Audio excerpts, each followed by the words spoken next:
Días, queridos estudiantes. Hoy vamos a continuar con el tema. Vamos a leer, vamos a hacer una pequeña matinal. Vamos a leer Isaías 26:3. Dice: Señor, tú conservas en paz a los de carácter firme, porque confían en ti, ¿no? En estos días y en estas semanas que estamos con diferentes problemas, circunstancias, debemos tener siempre un carácter fuerte y firme, porque Dios está con nosotros y Dios nos va a cuidar siempre. Muy bien, entonces no olvidemos, oremos también en casita por las personas que están dañadas y nosotros también vamos a orar por ustedes. Bueno, vamos a comenzar con el tema. Hoy vamos a trabajar con el tema, en las páginas 22 y 25 de nuestro texto guía, ¿ya? Que nos menciona la materia por dentro y los estados de agregación de la materia. Entonces, la materia está constituida por átomos, ¿ya? ¿De dónde sale? ¿De dónde vinieron estos átomos? Nos dicen que es aquella parte que ya no se puede fragmentar, y justamente átomo significa indivisible, que ya no se puede dividir. Quiere decir que antes, para descubrir de qué estaba hecha la materia, han empezado a fragmentar todo aquellos materiales y demás, hasta llegar a un punto tan pequeño que ya no se puede dividir. Entonces, como ya no se podía dividir, han inventado otros materiales para poder observar qué tan pequeña era la materia, hasta llegar a un punto en el que apareció una pequeña esferita, y a esta se le consideraba y se le llamó como átomo, ¿ya? El átomo, como decía, indivisible, ya no se podía dividir más, era lo último que había. Pero unos experimentos más adelante definieron que el átomo sí se podía dividir, y que además el átomo no era una esferita, ¿ya?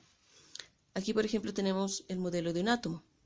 El átomo está constituido por electrones que tienen carga negativa, un orbital donde están dando vuelta los electrones, y tenemos el núcleo del átomo, que está constituido por los neutrones y por los protones, que tienen los neutrones carga neutra y los protones carga positiva, ¿no? Entonces, vieron que tenía una forma esférica, sí, porque había electrones que daban tan rápido las vueltitas que parecía que había una esferita nada más ahí, ¿no?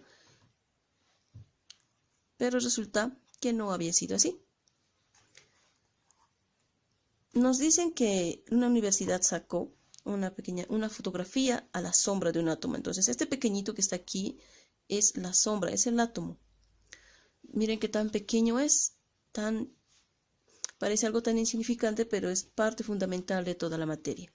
Si nosotros vamos a unir átomos, vamos a tener moléculas, y estas moléculas van a conformar lo que es la materia. Los estados de agregación de la materia nos indican ya los estados físicos en los que se presenta, y tenemos 3 estados fundamentales más uno que se incorporó. La teoría cinética molecular nos explica de cómo están estas moléculas unidas entre ellas para que le den la característica al estado, ya sea sólido, líquido, gaseoso o el último estado, plasmático. Entonces vamos a ver ahora los estados. Los estados de la materia ya están caracterizados por el estado sólido, líquido, gaseoso y plasmático. El estado sólido tiene una característica de que estos átomos están unidos entre ellos de tal manera que le den una característica rígida y una forma y volumen propio a la materia, ¿ya? Volumen y forma propia. Cada materia, cada elemento o cada materia sólida tiene su propia forma. ¿Esto por qué? Por cómo están ellas unidas, pegadas entre ellas, pero que no están así quietecitas, sino que están en constante movimiento, chocan entre ellas, están vibrando, que hace que le den esta característica rígida. El estado líquido. Los átomos del estado líquido se encuentran unidas, pero no juntas. Pueden expandirse, pero no tanto y romperse, digamos, irse por aquí y el otro por allá, sino ellas pueden expandirse hasta cierto punto, pero no pueden unirse o no pueden comprimirse. ¿no? Y eso hace que le dé la característica al agua. Por ejemplo, que el agua puede expandirse todo lo que quiera, no tiene una forma propia, pero sí un volumen propio y puede adaptarse al volumen donde se encuentre, ¿no? Y finalmente el estado gaseoso, que igual se encuentran mucho más separadas aún. Y si en algún momento se da, ellas pueden soltarse e irse, ¿no? Pero se van a ir y se van a unir a otro también. Entonces, ellas pueden expandirse mucho o pueden comprimirse, como hemos hecho el experimento la anterior semana, ¿no? Entonces, y el estado plasmático es una combinación entre el estado gaseoso y el estado líquido. Ellas se encuentran así de lejos, tienen un volumen propio, pueden expandirse, ¿no? Cambian de estado, pueden estar como líquidos, luego como gaseosos.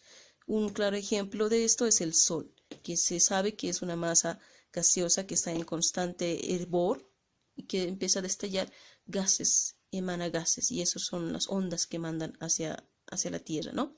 Entonces, estos son los estados. Esta semana no hay actividad, pero la siguiente semana vamos a tener un pequeño cuestionario sobre lo que hemos visto estos últimos días. ¿Listo? Entonces, solamente denle un pequeño repasito porque ustedes son muy inteligentes.